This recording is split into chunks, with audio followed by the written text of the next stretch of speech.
feel still part of like campus without like? Do you always feel like you're a football player, or do you sometimes feel like a regular student? If you know what I mean. How many in-person classes? How many in-person classes have I had so far? Or how many do you typically have? Usually maybe like 3 or 4 maybe. 3 or 4. That's a lot. And so you're in there like as a regular student at that point. I mean, yeah. Yeah. And you're walking around campus as a regular student. Yeah. Yeah. And so do you have acquaintances, friends that are not players? Yeah, I have a few friends. Yeah. I mean, that's one thing Kirby tries to like help us with, just like you can't just only be friends with your teammates. Like you gotta actually go out and make friends, because you never know, like in the future, like that could be a connection or something that you would have. So. Daylen, CJ was talking about some of the things he likes to do with the NIL money he's able to get, like help his family do his camps. Do you have anything like that? What kind of things do you do to maybe kind of help some your close ones out? Really, I try to help my family members out and stuff like that. Like if they ever need anything, just like that's something that I can give them, just like support them, because they've done a lot for me to even get to this point. So like giving back to them is really like a no-brainer. I mean, growing up, do you ever believe that this early in your career you have a chance to do that, and what does it mean to be able to do that as a young guy? Nah, I didn't. Like really being able to do that now is just such an honor, just like a blessing too. Just like because, like you said, like it was a point.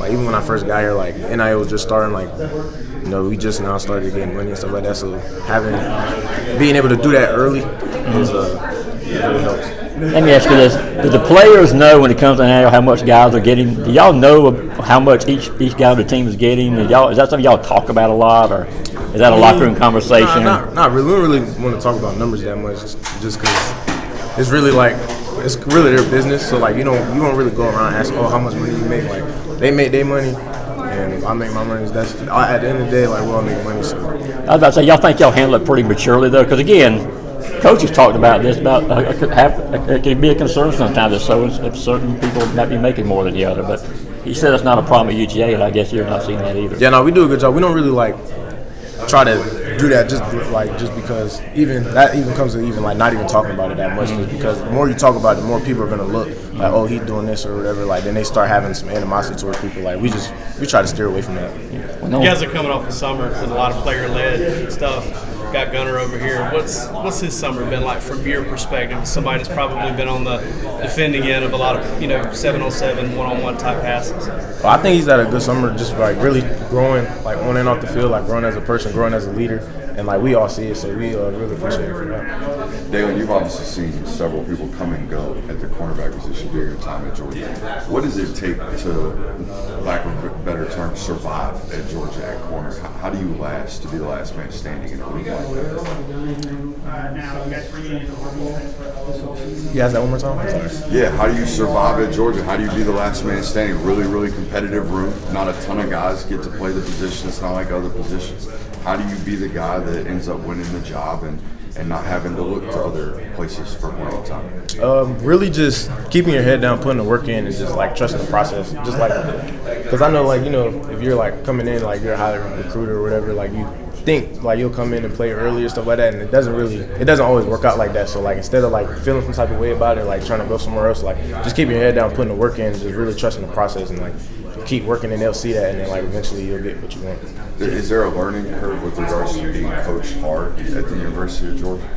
I would think so, just because some people aren't really used to that. So then like when it first happens to them, like it kind of throws them off. They don't really know how to react to it. But like over time, like the more it happens, like the more you just get acclimated to it. Really just understand, just hearing the message, not the tone. It's like, yeah. And playing a position like corner, obviously you're going to win a lot of battles. You're going to lose some as well. How do you, I guess, deal with some of the negativity that comes with playing a position that when you lose, it's so noticeable? You know what I mean? How do you deal with failures at corner? Honestly, in the game, you really can't, like, even if something happens, you just got to keep going to the next play, because you can't let that play affect the next one. So really just having that next play mentality, like, regardless of what happens, it could be a good play too. Like, you can't let that get to your head. You can't let any of it get to your head. You just got to keep playing, like, keep your head, like, stay in the moment and just keep doing you. Daylen, you've been included on a lot of preseason All-SEC teams. You may be included on the one here. Do you pay attention to anything like that? And if so, just what does that mean to you to get honors like that? I try not to like pay attention to it too much, but like of course I see it, so like like it's definitely an honor, like.